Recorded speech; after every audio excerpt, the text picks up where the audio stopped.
Kenya میں شہید ہونے والے پاکستانی تحقیقاتی معروف صحافی ارشد شریف کی بیٹی نے بھی صحافت کی دنیا میں قدم رکھ دیا۔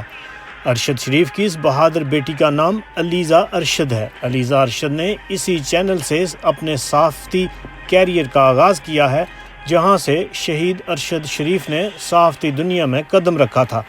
علیزہ ارشد کو سوشل میڈیا پر بھرپور پذیرائی مل رہی ہے۔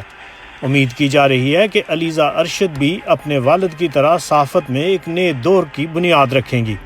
پی ٹی آئی رہنما شہباز گل سمیت دیگر سیاسی رہنماؤں نے علیزہ ارشد کو خوب داد دی ہے اور نیک خواہشات کا اظہار کیا ہے۔ سینئر صحافیوں نے بھی علیزہ ارشد کو صحافت کی دنیا میں ویلکم کیا ہے۔ علیزہ ارشد نے اسلام آباد کے معروف شاپنگ سینٹر سینٹورس میں لگے ایک سٹال کی رپورٹ کی، جس نے سوشل میڈیا پر دھوم مچا دی۔ رپورٹ راجہ آفتاب احمد، KFT نیوز، اسلام آباد۔